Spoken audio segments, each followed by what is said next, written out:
तो यह कहानी एक यूजी नाम के लड़के के स्ट्रगल भरी लाइफ के बारे में है। यूजी के पास कोई खास टैलेंट नहीं था, भले ही वो एक बहुत ही दयालु लड़का हो, पर उसे दूसरों से कैसे बात करते हैं इसका कोई भी नॉलेज नहीं था।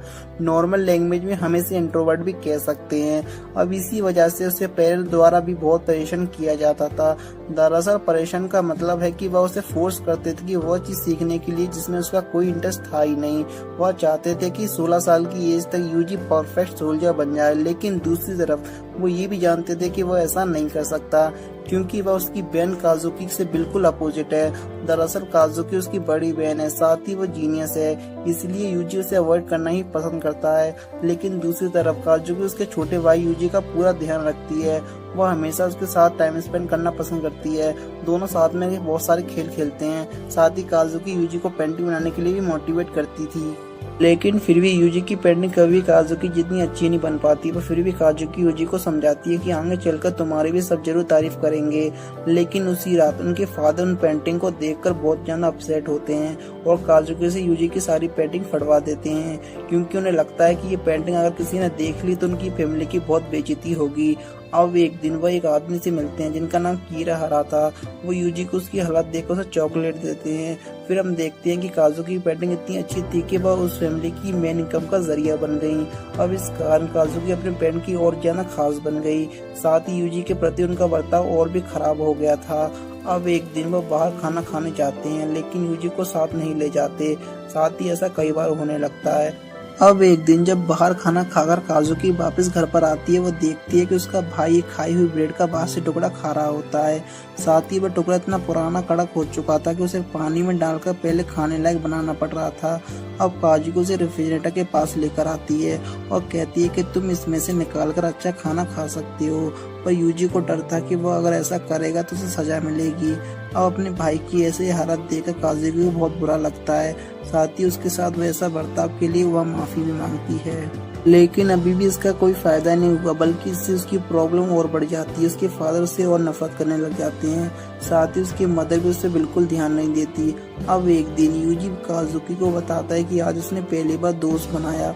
अब इस बात से काजुकी पहले तो खुश होती है, पर जब उसे पता चलता है कि वह दोस्त एक लड़की है तो वो थोड़ा जेलस फील करती है, क्योंकि उसे ऐसा लगता है कि अब यूजी उस लड़की के साथ ज्यादा टाइम स्पेंड करेगा। लेकिन वह यूजी को उसके लिए मना कर देती है।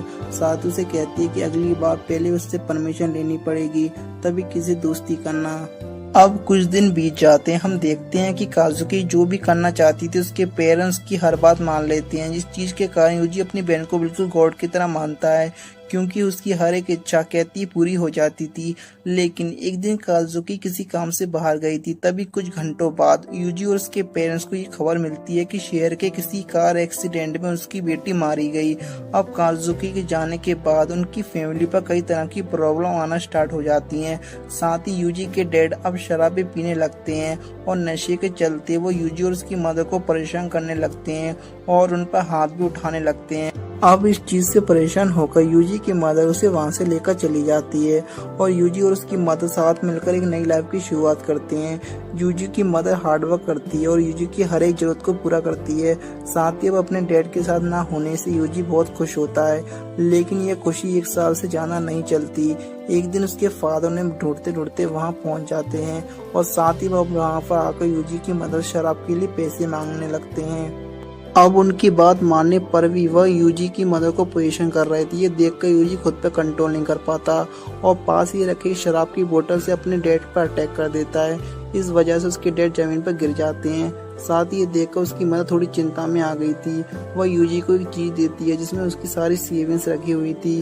साथ ही उसे कहती है कि तुम अभी यहाँ से चले जाओ, मैं कुछ देर बाद आ जाऊंगी। अब भोला भाला यूजी वहाँ से चला तो जाता है, पर कुछ देर के बाद यूजी को पुलिस की सायरन की आवाज आती है।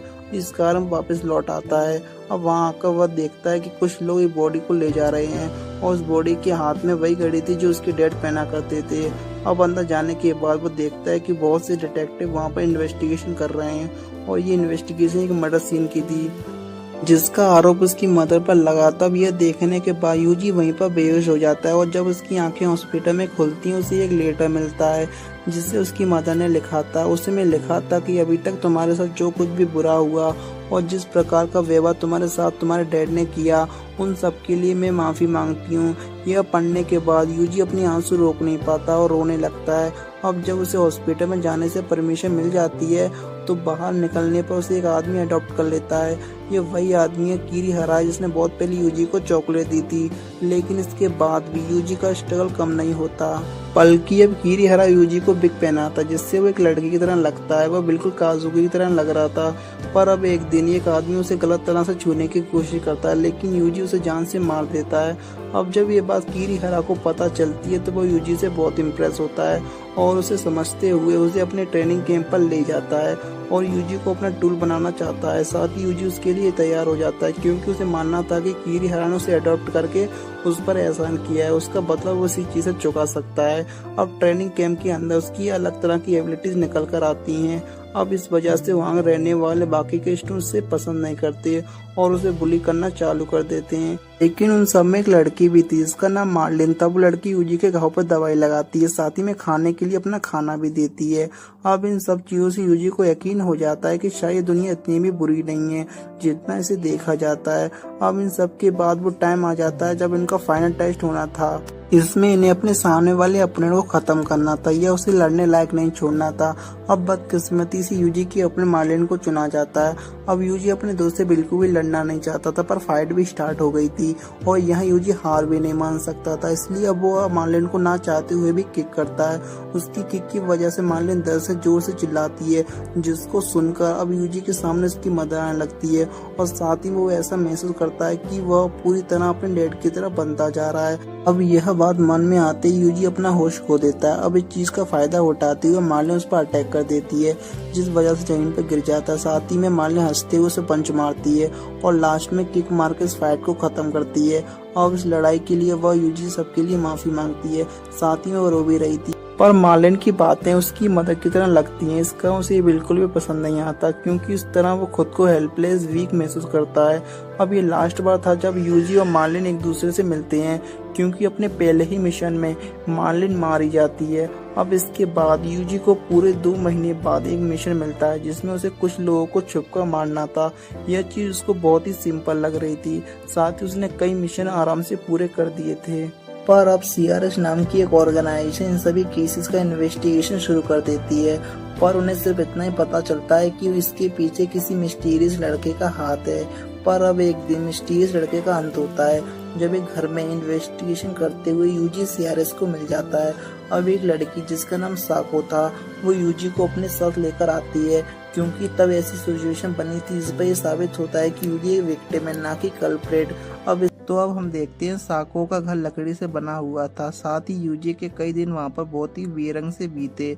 अब कुछ दिन बाद वहाँ पर जे भी आती है जो कि साको की दोस्त थी, साथ ही वो वहाँ पर कोवर्कर भी थी। अब साको और जे भी यूजी को नहलाने का फैसला करते हैं, पर वह देखती है कि यूजी की बॉडी पर कई चोट और घाव के निशान हैं।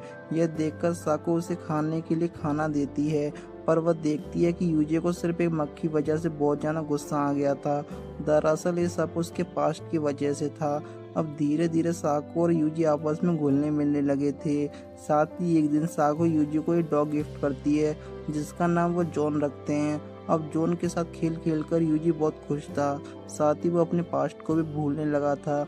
तो अब साको उसकी ट्रेनिंग स्टार्ट करती है और वो उसको कई बुक्स पढ़ने के लिए देती है जिससे यूजी की नॉलेज मिले और वो फैसला लेने में माहिर हो सके। अब इस दौरान यूजी को पता चल जाता है कि साको CRS के लिए काम करती है। दरअसल ये एक Japanese American anti terrorism organisation है। अब अगले दिन साको यूजी को शूट करने की प्रैक्टिस कराती है, साथ ही वो प्रॉमिस करती है कि अगर वह सही निशाना लगाएगा तो उसके बाद उसे गिफ्ट भी मिलेगा, और किस्मत से सही निशाना लग भी जाता है। तो अब जब यूजी वापस जंगल से घर आता है तो वह देखता है कि टेबल पर उसका गिफ्ट के तौर पर एक बॉक्स रखा हुआ है जिसके अंदर एक गन थी। अब इसे देखकर बहुत ज़्यादा एक्साइटेड हो जाता है, पर जब वह इसे एक हिरन को मारने वाला था तब उसे पास्ट याद आने लगता है, जिस वजह से उसे मार नहीं पाता। साथ ही साको भी मान लेती है कि अभी ये छोटा बच्चा ही है। पर अगले दिन जब यूजी घर आता है तो उसे जॉन के भौंकने की आवाज़ सुनाई देती है। अब पहले तो उसे लगता है कि शायद साको जॉन के साथ खेल रही होगी, पर ऐसा नहीं था। जब वो वहाँ जाता है तो देखता है कि वहाँ एक बहुत बड़ा भालू था जिसने सामने की दीवार तोड़ दी थी। अब यूजी अपनी न्यू गन उठाता है, अब सीधा उसे भालू की तरफ तान देता है। पर अब भालू का मुंह में जॉन को देखता है जो कि मर चुका था। ये देखकर यूजी घुटने के बल गिर जाता है। साथ ही भालू भी वहां से भागने लगता है। यूजी खड़ा होता है और उस भालू का पीछे करता है। वो जॉन को वापस लाना चाहता था क्योंकि अब जॉन उसकी फैमिली का हिस्सा था। अब जॉन का खून से बने निशान का पीछा करते करते जैसे ही भालू को दिखता है तो वो सीधा उसकी तरफ गन पॉइंट कर लेता है, लेकिन तभी बर्फ के फिसलने से वो भी फिसल जाता है और गोली दूसरी तरफ चल जाती है। पर अब इस जवाब से भालू ने उसे नोटिस कर लिया था, तो अब भालू उस पर अटैक करने आगे बढ़ता है, लेकिन अभी भी यूजी के पास एक चाकू था जिसे वो बाहर निकालता है, पर वो भालू उसके चाकू को दूर फेंक देता है। अब भालू को इतनी नज़दीक से देखकर यूजी बहुत ज़्यादा डर गया था। साथ ही उसके मन में बार बार आ रहा था कि उस समय उसने भालू को क्यों नहीं मारा था। अब उसे इसके पास्ट का भयानक सीन दिखाई देता है। साथ ही उसको एक लकड़ी भी मिल जाती है और इस बार वो समय बर्बाद न करते हुए सीधा ही उस पर भालू पर ऊपर हमला कर देता है। अब उसने अपनी गन भी उठा ली थी, पर तभी वो देखता है कि वो भालू जॉन को उसके बच्चों के लिए लाया था। अब भालू के बच्चे जॉन को खाने लगते हैं, जिसे देखकर यूजी खुद से पूछता है कि आखिर क्यों उसने तब गोली नहीं चलाई। पर अब कुछ नहीं हो सकता, इसलिए यूजी वापस घर आ जाता है। अब घर आने के बाद वो साको को पूरी बात बताता है और उसे अपनी गलती पर बहुत दुख हो रहा होता है, लेकिन फिर साको से समझाती है कि उसमें उसकी कोई भी गलती नहीं थी। तो अब उसकी बात सुनकर यूजी बहुत तेज रोने लगता है। फिर जब वो जॉन के कॉलर को उसकी ग्रेप पर रखते हैं, तभी उसी वक्त यूजी डिसाइड कर लेता है कि बस अब और इस तरह कायर बन के नहीं जिएगा। ये सब बात वो साको को भी बताता है। साथ ही वो उसे कहता है कि वो साको की तरह स्ट्रांग बनना चाहता है, इससे वो हर वो शख्स को जिसे वो पसंद करता है उसे बचा सके। अब साको से बताती है कि अभी तक जो भी कुछ उसने सीखा वो सिर्फ उसकी प्रोटेक्शन के लिए था, पर अब जो सीखेगा उसके लिए उसे बात समझनी होगी कि ये सब जरूरत पड़ने पर यूज करे, ना कि किसी से बदला लेने या खुद को साबित करने के लिए। अब अपनी बात को एंड करते वक्त वो उसे ये भी कहती है कि तुम हमेशा ये ध्यान रखना कि अगर तुमने खुद से पहले दूसरों को बचाने का मौका मिले तो तुम बिना कुछ सोचे दूसरों को ही चुनना। अब इस सब के बाद एक दिन साको सो रही थी, पर तभी उसे एक फोन आता है। अब साको को सोते देख यूजी कॉल पिक करता है। अब वो कॉल के मुताबिक साको को जिस काम के लिए बुलाया था वो वहाँ पर नहीं गई थी, तो अब यूजी साको की जगह पर खुद ही वहाँ चला जाता है। साथ ही जब ये बात यूजी को पता चलती है कि साको की जगह यूजी है, तो अब उस बात पर उन दोनों की बहस हो जाती है। इस पर लास्ट टाइम भी यूजी कहता है कि इसमें साको ने उसे फोर्स नहीं किया था, ये यूजी की ही मर्जी थी और उसे भी खुद की डिसीजन खुद लेने का पूरा हक है। अब ये सुनकर साको उससे पूछती है कि क्या उसे इस काम के लिए लाइसेंस चाहिए, और इस पर तुरंत यूजी हाँ करता है। इसके बाद उसे अमेरिका भेजा जाता है एक खास ट्रेनिंग एकेडमी के लिए। अब एकेडमी में वो एक लड़के से मिलता है, उसका नाम ट्रेनी था। क्रिसमस से कुछ ही टाइम में वो एक दूसरे के अच्छे बेस्ट फ्रेंड बन जाते हैं। अब इसके बाद वो एक लड़की से ही मिलता है जिसका नाम एग्नेस था और वो उनकी ट्रेनिंग इंचार्ज थी। वैसे तो वो बहुत ज़्यादा स्ट्रिक्ट थी, पर जब उसे पता चलता है कि यूजी साको का स्टूडेंट है तो उसकी तरफ से उसे स्पेशल ट्रीटमेंट मिलता है। लेकिन अब ट्रेनिंग के दिन उसका एक भी निशाना टारगेट पे नहीं लगता।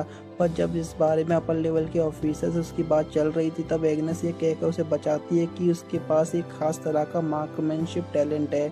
तो अब उसे इस कॉम्बैट मिशन के लिए चुना जाता है, जहां उसके साथ ट्रेनी, मिली और रॉबर्ट तीनों ही थे। अब चलते हुए ट्रेनी को एक बड़ी सी बर्ड दिखाई देती है जो कि उनके खाने के लिए अच्छी थी, तो यूजी को भी उसे मारना पड़ता है। वैसे तो यूजी आराम से उसे मार देता है, पर फिर भी उसे उल्टी आना स्टार्ट हो जाती हैं। साथ ही उसे ऐसा लगता है कि अब वो ऐसे ही किसी को भी मार सकता है, पर वो बिल्कुल गलत था। तो अब एक रात को जब वो सभी लोग रेस्ट कर रहे थे, तभी यूजी को पता लगता है कि एनिमी उनकी तरफ बढ़ रहे हैं। तो अब वो सब छुपकर उन पर अटैक करने की ट्राई करते हैं। अब एनिमी के सामने आने पर अब उन्हें उन पर गोली चलानी थी, तो यूजी आंखें बंद कर ये रियलाइज करता है कि इस मिशन पर वह कोई भी बेवकूफ़ी नहीं कर सकता, क्योंकि उसके साथी उसी पर निर्भर हैं।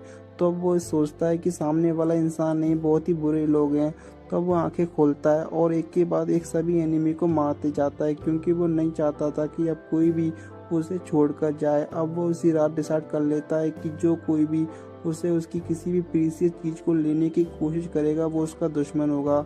अब ये मिशन करीब 2 महीने चलता है। अब इसके बाद जब वो वापस आता है तो वो देखता है कि साको उसका स्वागत करने के लिए खड़ी है। अब ये पहली बार था जब उसे खुद के अलाइव होने का खुशी हो रही थी, पर अब वो कन्फ्रेंस करता है कि अब वो अपनी लाइफ के साथ आगे क्या करेगा। लेकिन फिर वो उसे कहता है कि वो अपनी पूरी लाइफ उसके लिए ही जिएगा। लेकिन जब वो वापस जाने लगता है तो उसे पता चलता है कि साको अपनी आखिरी सांसें ले रही है। अब जीवी उसे बताती है साको की बीमारी, जिसे जानकर यूजी साको के पास जाता है और वो देखता है कि वो बेड पर लेटी हुई है। अब यूजी उसका हाथ पकड़कर पूछता है, क्या तुम मरने वाली हो? और अब सुको देखती है कि यूजी की आंखों में आंसू थे। इसके बाद यूजी वहीं रोने लगता है। तो अब सुको उसे कहती है कि लड़के इतनी आसानी से रोया नहीं करते। अब यूजी इसकी तरफ देखता है और कहता है कि उसी की वजह से आज यूजी को उसकी लाइफ का सही पर्पस मिला है, पर अब वो भी फिर से अपनी किसी खास को खोने वाला है और इसमें वो कुछ भी नहीं कर पाएगा। तो वो साको से पूछता है कि उसके जाने के बाद वो आकर करेगा क्या। और फिर जब जेबी से वो उसे पता चलता है कि साको के पास और टाइम नहीं है और शायद वो इस रात भी सर्वाइव नहीं कर पाएगी, तो ये जानकर यूजी साको के पास ही बैठने का फैसला करता है। साथ ही वो उसे रात भर ढेर सारी बातें करता है। अब साको थोड़ा हल्का सा हंसते हुए कहती है कि अब वो बहुत थक चुकी है, इसलिए अब वो रेस्ट करना चाहती है। अब वो एक दूसरे को गुड नाइट बोलती हैं और इसके बाद साको कभी अपनी आंखें नहीं खोलती। वे साको की डेथ हो जाती है। इसके बाद अब यूजी हमेशा से अकेला सा रहने लगा था। साथ ही उसके दिमाग में बस यही घूमते रहता था कि आखिरकार हर कोई मरने के बाद जाता कहाँ है। लेकिन तभी उसको साको की वो बात याद आती है जब साको ने यूजी से कहा था कि वो तब तक नहीं मर सकता जब तक वो कम से कम 5 लोगों की जान ना बचा ले। तो अब उसके लिए उसे किसी भी कीमत पर जिंदा रहना था। साथ ही उसके मन में फालतू बातें ना आए, इसलिए वो जीबी के घर रहना डिसाइड करता है। मगर अब जीबी के घर रहते उसे एक दिन साको की एक एडवाइस याद आती है, जिसमें साको ने उसे कहा था कि उसे वह चीज ढूंढनी चाहिए जिसमें उसे मजा आता हो। अब इसके लिए वो एक ट्रिप पे जाता है, मगर ट्रिप के दौरान वो डिसाइड करता है कि उसे भी अपनी जिंदगी को मजे से जीना चाहिए। इसीलिए जब वो वापस अपने घर पहुंचता है तो साको के ग्रेव पर जाता है और उसे कहता है कि मैं एक नॉर्मल लाइफ के लिए एक ऑर्डिनरी स्कूल में एडमिशन ले रहा हूँ। इसके बाद हम उसी स्कूल के सामने आ जाते हैं। इस स्कूल का नाम मियामी एकेडमी है। साथ ही यूजी की क्लास में उसे मिलाकर केवल 6 स्टूडेंट ही हैं। अब सबसे पहले वो सांची से मिलता है। सांची उसके क्लास की मॉनिटर है, पर वो ज्यादातर मेड की ड्रेस में रहती है। साथ ही वो चाहती है कि सभी उसे अच्छा समझें और इसी के लिए वो सबकी बात इजीली मान जाती है। फिर सांची के बाद यूजी अमाने से मिलता है। फिर उसके बाद वो मकाने और नीचे से मिलता है और लास्ट में वो यामिको से मिलता है। मगर यामिको उस पर वेलकम न करते उस पर अटैक कर देती है, लेकिन इस अटैक से यूजी को कोई चोट नहीं आती। इसके बाद कुछ हफ्ते बीत चुके थे। साथ ही यूजी की बाकी सब से अच्छी दोस्ती हो चुकी थी, लेकिन अब वो थोड़ा रिलैक्स करने के लिए अपने होम टाउन जाने का प्लान बनाता है। इसके बाद अचानक उसे अपने बचपन की बात याद आती है, जिसमें वो साची को देखता है और वो यूजी को बुला रही थी।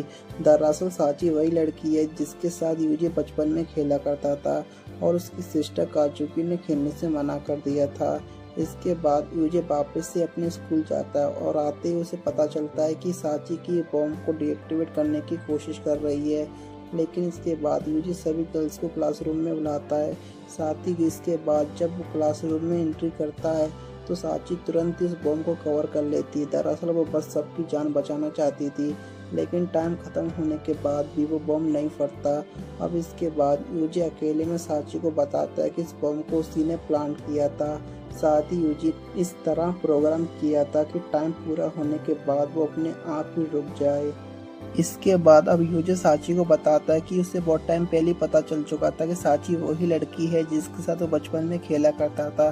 साथ ही वो बताता है कि वो साची के होम टाउन में गया था जहाँ उसके से अंकल मिले थे।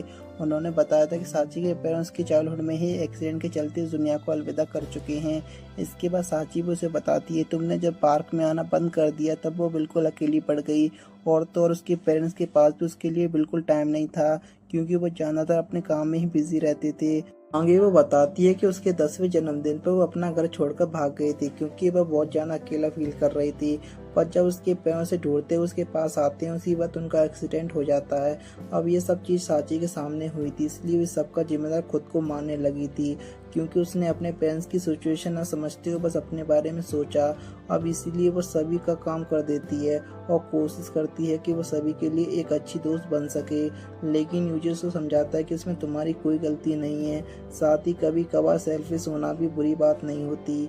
अब यूजी की बात सुनकर साची को थोड़ा अच्छा फील होने लगा था। साथ ही यूजी अपने पेरेंट्स की बात मानने लगा। अब इसके बाद यूजी फिर इसके बाद यूजी साची को उसकी फैमिली फैक्ट्री में लेकर जाता है, जहां वो देखती है कि उसके 10th बर्थडे का प्रेजेंट वहां पर रखा हुआ था। दरअसल ये प्रेजेंट साची के पेरेंट्स ने बिजनेस के बीच टाइम निकाल कर रेडी किया था। साथ ही वो साची को उसका सरप्राइज देना चाहते थे। अब वह साची को एक लेटर रखा हुआ दिखता है, ये उसके पेरेंट्स ने लिखा था। इसमें लिखा था कि वो अपनी बेटी से कितना प्यार करते हैं। साथ ही वो साची से माफ़ी भी मांगते हैं क्योंकि वो उसे ज़्यादा टाइम नहीं दे पाए। लेकिन अब उस लेटर को पढ़कर साची बहुत दुखी होती है, पर वो इस लेटर को पाकर बहुत खुश थी। इसके बाद अब यूजी हमाने को अपनी फीलिंग्स बताने का डिसाइड करता है। वो उसे बताता है कि वो हमाने को बहुत ज़्यादा प्यार करता है और हमेशा उसके साथ रहना चाहता है। लेकिन तभी उसकी बात सुनकर हमाने रोने लगती है। दरअसल बहुत टाइम से हमाने उसे कुछ बताना चाहती थी और वह कहती है कि तुम्हारी सिस्टर को मैं जानती हूँ, काजुकी उस एक्सीडेंट में जिंदा बच गई थी। तभी हमाने उसकी सिस्टर को जानती, इस बात से वो अचानक शॉक्ड होता है। तभी उसे बताती है कि वो सिर्फ अकेली बची है उस एक्सीडेंट में। साथ ही अमानी यूजी को बुक देती है जो कि उसने एक्सीडेंट के बाद लिखी थी। अब यूजी उस बुक को पढ़ना चालू करता है तो ये 6 साल पहले की बात है, जब काजुकी और उसके दोस्त अपनी बस ट्रिप से लौट रहे थे। तभी उनकी बस का एक्सीडेंट हो जाता है और बस खाई में गिर जाती है। अब नीचे गिरने के बाद उसमें से कईयों की जान बच गई थी, इसलिए वो सभी वहीं रुकने का डिसाइड करते हैं। वो वहाँ पर पहली बार काजुकी और अमाने मिलते हैं, अच्छे दोस्त बन जाते हैं। लेकिन धीरे धीरे वहाँ पर 1 हफ्ता हो चुका था। साथ ही कई मेंबर को भूख से ही मर गए थे और जो जिंदा थे वो ज़ॉम्बी से कम नहीं थे। इसके बाद अब अमाने और काजुकी उस जंगल से निकलने का प्लान बनाते हैं, लेकिन रात में वो रुक जाते हैं। इससे अमाने बहुत ज्यादा डर चुकी थी, इसलिए काजुकी उसे प्रॉमिस करती है कि उसे प्रोटेक्ट करेगी। इसलिए जरूरत पड़ने पर काजुकी खुद को सेक्रीफाइस कर देती है, अमाने को आगे जाने देती है। इसके कुछ दिन बाद अब किसी तरह अमाने को जंगल से बाहर जाने का रास्ता मिल जाता है और वो निकल जाती है। और उसके बाद हर रोज उसे इंसिडेंट के सपने आते हैं, मगर अभी भी पूरी तरह से ठीक नहीं हो पा रही थी क्योंकि अमाने ने अपनी बेस्ट फ्रेंड की डेथ का जिम्मेदार खुद को समझ लिया था। अब इसके बाद यूजी को पनिशमेंट देने के लिए कहती है, लेकिन यूजी उसे मना कर देता है और उसे डायरी देता है और उसे कहता है कि तुम्हें अपनी पूरी लाइफ मेरे लिए जीनी होगी। इसके मतलब में जब तक तुम्हें परमिशन नहीं दूंगा तब तक तुम मर नहीं सकती। लेकिन अमाने की सारी बातें सुनने के बाद यूजी के मन में डाउट आ गया था कि उसकी बहन कभी भी इस तरह से तो नहीं मर सकती। अब कुछ दिन बीत जाते हैं। उसके बाद यूजी का एक फोन कॉल आता है जो कि डिवीजन 1 की तरफ से था। इसमें उसे स्नीपर मिशन दिया जाता है जिसमें उसकी टारगेट का नाम एथेनागोलो था। अब अपनी पोजीशन लेने के बाद टारगेट को फोकस कर लिया था, मगर तभी उसे पता चलता है कि वो आदमी और कोई नहीं बल्कि ओस्लो है। और अब ओस्लो को यहाँ देखकर यूजी बहुत ज़्यादा शौक था क्योंकि ओस्लो ही वो आदमी जिसने यूजी को बचपन में ही गन चलाना सिखा दी थी। इसके बाद अब ओस्लो यूजी की तरफ मुड़ता है और कुछ बोलने की कोशिश करता है। दरअसल वो यूजी से कहकर कोशिश कर रहा था कि अब मैं वापस लौट आया हूँ। इसके बाद उनका मिशन फेल हो चुका था। पर सीआरएस को एक वीडियो फुटेज मिलती है जिसमें साफ साफ दिख रहा था कि यूजी ने भी उस अटैक में पार्टिसिपेट किया था। इस कारण उसे पकड़ लिया जाता है। साथ ही सीआरएस वाले यूजी को एक कमरे में लेकर जाते हैं जहाँ पर यूजी को एक होलोग्राम मिलता है। ये होलोग्राम काजुकी का था। इस कारण यूजी ये देखकर थोड़ा शॉक हो जाता है। अब वैसे तो उसे पहले ही डाउट था कि उसकी सिस्टर की डेथ नहीं हुई है, लेकिन काजुकी उसे बताती है कि वो बस एक होलोग्राम है जिसको उसे ब्रेन टिश्यू की मदद से बनाया गया है। साथ ही इस चीज थेनोस सिस्टम कहा जाता है। लेकिन अब इस चीज को कंफर्म करने के लिए यूजी से सवाल पूछता है जिसका जवाब बिल्कुल सही देती है। इसके बाद यूजी को पूरी तरह कंफर्म हो जाता है कि लड़की उसकी बहन ही है। अब ये पता चलने के बाद यूजी काजुकी से सवाल पूछता है कि अगर वो जिंदा थी तो वापस लौटकर क्यों नहीं आई, लेकिन इस पर काजुकी से माफी मांगती है और कहती है कि उसकी कंडीशन ऐसी नहीं थी कि वापस लौटकर आ सके। अब वैसे तो इस चीज का मतलब यूजी को बिल्कुल समझ नहीं आया था, लेकिन फिर भी वो उसे कहता है कि वह बिना किसी क्वेश्चन के हर वो काम करेगा जो काजुकी उसे कहेगी, चाहे वो कुछ भी क्यों ना हो। फिर इसके बाद काजुकी उसे समझाने की कोशिश करती है और उसे बताती है कि ओस्लो न्यूक्लियर बम की स्मगलिंग कर रहा है, इसलिए वो उसे पकड़ना ही होगा। पर यूजी उससे पूछता है कि वो अकेले ये सब कैसे करेगा, जिस पर काजुकी उसे बताती है कि गवर्नमेंट पहले उन लोगों से बातचीत कर चुकी है, वो हमारी मदद करेंगे नहीं। साथ ही यूजी ओस्लो के लिए बहुत इंपॉर्टेंट टूल है क्योंकि डोपम प्रोजेक्ट में सिर्फ यूजी ही था जो बच पाया था। दरअसल डोपम प्रोजेक्ट वही प्रोजेक्ट है जिसके बारे में हमने बहुत पहले देखा था, तब वो पकड़ा गया था। अब इसके बाद यूजी काजुकी से पूछता है कि उसे करना क्या है, जिसके बाद काजुकी ओस्लो से जुड़ी सारी बातें बताने लगती है। और ये भी बताती है कि ओस्लो ही हर चीज के लिए जिम्मेदार है। उसी की वजह से काजुकी के बस का एक्सीडेंट हुआ था, साथ ही साची के पैर उसी की वजह से मारे गए थे। फिर उसके बाद वो यूजी को ऑर्डर देती है, उसे किसी भी तरह ओस्लो खत्म करना ही होगा। साथ ही इन सब के बाद यूजी से माफी मांगती है कि वो वापस लौट कर नहीं आई थी, मगर यूजी उसे बीच में रोक देता है और कहता है कि मुझे और एपोलॉजी नहीं सुनना। वैसे भी ओस्लो से मेरा पिछला हिसाब किताब बाकी है, बस उसी को वहाँ चुकाने जाऊंगा। इसके बाद सीन चेंज होता है और हमें दिखाया जाता है कि यूजी बंधा हुआ है, सीआरएस जैसे जेल वाले रूम में बंद है। अब कुछ देर के बाद वहाँ पर एक गार्ड आता है और आकर उसे बताता है कि यहाँ से यूजी को ट्रांसफर करा जाएगा एक टेररिस्ट अटैक के ट्रायल के लिए। इसके बाद वो उससे लेकर जाने लगते हैं। बीच रास्ते में यूजी की गाड़ी को कुछ लोग रोक लेते हैं और ये ओस्लो के ही आदमी थे, साथ ही यूजी को जो किडनैप कर लेते हैं। इसके बाद वो लोग उसके हाथ पर एक घड़ी बांध देती हैं जिसमें बम लगा हुआ था, और अगर यूजी या कोई और उस घड़ी को निकालने की कोशिश करेगा तो बम फट जाएगा। अब इसके बाद वहाँ पर सीआरएस का बैकअप गार्ड आ गए थे, तभी वहाँ पर एक स्मोक बम ब्लास्ट होता है जिसकी वजह से वहाँ पर हर तरफ धुआं धुआं हो जाता है और इसमें सांस लेना भी मुश्किल हो रहा था। तभी यूजी सामने देखता है कि सांची उसे बचाने आ गई थी। अब इससे यूजी थोड़ा रिलैक्स हो गया था क्योंकि उसे ऐसा लग रहा था कि इस दुनिया में उसे बचाने के लिए कोई तो है। इसके बाद अब सांची उस घड़ी को निकालने की कोशिश करती है, लेकिन यूजी उसे ऐसा करने से मना कर देता है। साथ ही वो उसे बताता है कि ये एक बॉम्ब है। तभी वहाँ पर अमानी और नीची भी आ गए थे और वो चारों एक मिनी ट्रक में बैठकर वहाँ से भागने लगती है, मगर अभी भी दुश्मन उनका पीछा कर रहे थे। इस कारण उन्हें गाड़ी बहुत तेज चलानी पड़ रही थी। इस कारण एक बार तो चिड़ों गिरते गिरते बचती है। फिर हम देखते हैं कि वहाँ पर हेलीकॉप्टर भी आ गया था जो कि यूजी के ऊपर एक्सप्लोसिव बम का यूज कर रहा था। वह तीनों यूजी को बचाने के लिए उसे कवर कर लेते हैं, मगर इस बीच यूजी बेहोश हो गया था। तो अब उसकी आंखें खुलती हैं तो उसके सामने जस्टिन दिखता है। उसे यहाँ पर देखकर उसे यूजी को अपने आर्मी के दिन याद आ जाते हैं। तभी उसे कमरे में गर्ल आती है जिसका नाम जूही था और वो सेंट्रल एजेंसी के हिस्सा थी, लेकिन यूजी उसे पहचान नहीं पा रहा था। इसलिए जूही उसे खुद बताती है कि वो प्रोग्राम की बेटी है। पोल उन्हीं में से एक था जिन्हें यूजी ने मारा था जब वो ओस्लो के लिए काम करता था। वैसे तो जूही ने उस पर गन तान दी थी, लेकिन फिर यूजी कहता है कि वो ओस्लो से हर चीज के लिए बदला लेकर रहेगा, जिसके बाद जूही अपनी गन हटा लेती है। इसके बाद यूजी अपनी बहन काजुकी से मिलता है, साथ ही अपनी सिस्टर को जिंदा देखकर वो बहुत ज्यादा से गले लगा लेता है और रोने लगता है। अब इसके बाद यूजी सभी से थैंक्स कहता है और वापस लौट कर जाने के लिए कहता है। तो अब यूजी सीधा ओस्लो की तरफ जाता है, मगर वो उन सभी से प्रॉमिस भी करता है कि वो यहाँ पर नहीं मरेगा चाहे कुछ भी हो जाए, पर वह किसी भी तरह जिंदा बचकर जरूर आएगा। फिर इसके बाद अब यूजी जेबी से मिलता है, जहाँ पर जेबी उसे ओस्लो के पास जाने से रोकने की कोशिश करती है। वो कहती है कि अभी यूजी ओस्लो जितना ताकतवर नहीं है, इसलिए वो ओस्लो को नहीं हरा सकता। लेकिन यहाँ पर वो कहता है कि वो साको का स्टूडेंट है, इसलिए वो कभी हार नहीं मान सकता। लेकिन फिर जेबी उसे बताती है कि साको कभी ओस्लो से फाइट में नहीं जीत पाई। वैसे उन दोनों की फाइट सिर्फ एक बार हुई थी, लेकिन उस फाइट की वजह से उसे एक ऐसी बीमारी हुई कि उसकी डेथ हो गई। अब ये सुनने के बाद यूजी को तो एक और रीजन मिल चुका था ओस्लो को मारने के लिए। अब इसके बाद यूजी ओस्लो की तरफ निकल जाता है। फिर हमें दिखाया जाता है कि यूजी ओस्लो के कई आदमियों को एक के बाद एक मारते जा रहा था। उसे अपनी लाइफ का हर एक दर्द यहाँ पर हिम्मत दे रहा था। साथ ही उसने अपनी लाइफ में जितनी भी ट्रेनिंग की थी उसे यहाँ पर काम आ रही थी। तभी यहाँ पर गार्ड की कम्युनिकेशन डिवाइस ओस्लो को आवाज़ सुनाई देती है। अब यूजी ओस्लो से कहता है कि अब वो सीधा तुम्हारे पास मिलने ही आ रहा है। लेकिन अब जब वो बाहर निकलता है तो डोबोंग से मिलता है, जो कि दरअसल डोबोंग एक ह्यूमन रेप्लिकेंट साथ ही यूजी के जिनसे उसे बनाया गया है। इसके बाद डोबोंग यूजी को 1-on-1 फाइट करने के लिए चैलेंज करता है। साथ ही वो यूजी को स्ट्रेंथ बूस्टर भी देता है और इस फाइट को बिल्कुल सीरियस लेने के लिए कहता है।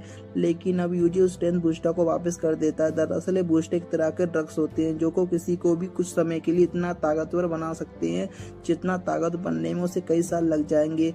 अब फाइट स्टार्ट होती है तो डोबोंग किसी तरह यूजी के गले पर वो बूस्टर इंजेक्शन इंजेक्ट कर ही देता है। इसके बाद अब जब डोबोंग अपनी गन से यूजी पर फायर करता है, लेकिन यूजी भी एक गन उठा लेता है और उसका अटैक से बचने लगता है। मगर जब डोबोंग यूजी को बिल्कुल पास से शूट करने वाला था, तभी यूजी बहुत स्पीड से उसकी गन को फ्लिप कर देता है, जिस वजह से डोबोंग को खुद की चलाई गोली लग जाती है। लेकिन जब यूजी उससे मारने वाला था, तभी डोबोंग एक बूस्टर यूज करता है और यूजी के अटैक को डॉज कर लेता है। उसके बाद उनमें से फिर से फाइट स्टार्ट हो जाती है। साथ ही यूजी हारने लगा था, इसलिए उसके पास कोई दूसरी चांस नहीं थी। इसके बाद वो खुद के ऊपर एक और बूस्टर यूज करना पड़ता है, लेकिन अभी भी डोबोंग उससे यूजी के जोड़ों पर वार किए जा रहा था।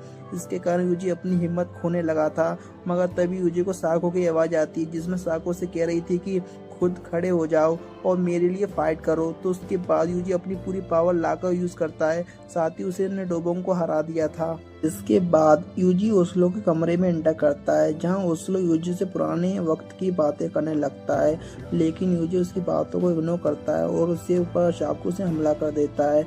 मगर ओस्लो ने भी उसके अटैच को डॉज कर लिया था। इसके बाद ओस्लो यूजी को बताता है कि उसके हाथ पर जो बॉम्ब है वो 5 मिनट में फटने वाला है, इसीलिए उसे चाबी चाहिए तो वही करना होगा जो ओस्लो कहेगा। इसके बाद ओस्लो साको की तलवार उठाता है, यूजी पर अटैक करना चालू कर देता है। साथ ही यूजी उसके अटैक से बचने की कोशिश कर रहा था, लेकिन इतने में भी यूजी को बहुत सारे अटैक झेलने पड़ते हैं। इसके बाद अब यूजी खुद के कंट्रोल में नहीं रहता। अब उसी चीज का फायदा उठाकर ओस्लो उस तलवार को यूजी के पेट में हिट कर देता है। इस कारण यूजी से मुंह से ब्लड निकलने लगता है, लेकिन यूजी अभी भी हिम्मत करके ओस्लो के करीब आ जाता है और ओस्लो को बताता है कि उसे किसी का खून करने के लिए किसी गन या फायर, छुरी, तलवार की जरूरत बिल्कुल भी नहीं है। इतना कहकर यूजी वहां से एक पेन उठाता है और ओस्लो के गले पर अटैक कर देता है। साथ ही उसे कहता है कि ये सब उसी ने सिखाया था। इसके बाद अब यूजी साको की तलवार के सहारे वहां से निकलकर बाहर आता है, लेकिन अब उसे कुछ भी दिखना बंद हो गया था। साथ ही वो बहुत वीक फील कर रहा था, क्योंकि उसके शरीर पर ना जाने कितनी चोट लगी थी। लेकिन तभी उसे साको दिखती है, जो कि यूजी को कह रही थी कि उसे किसी भी हालत में जीना होगा, क्योंकि उसने अपने दोस्तों के साथ प्रॉमिस किया है। लेकिन तभी वहां पर एक ब्लास्ट होता है। इसके बाद अब 2 साल बाद हम यूजी को देखते हैं, जो कि शांति से एक प्राइवेट आइलैंड पर बहुत ही खुशी से सभी के साथ रह रहा है। इसी के साथ हमारा एनीमे खत्म होता है। आपको ये वीडियो और एक्सप्लेनेशन कैसा लगा हमें कमेंट में जरूर बताइएगा, और अगर अच्छा लगा तो लाइक और कमेंट जरूर करें। Thank you for watching.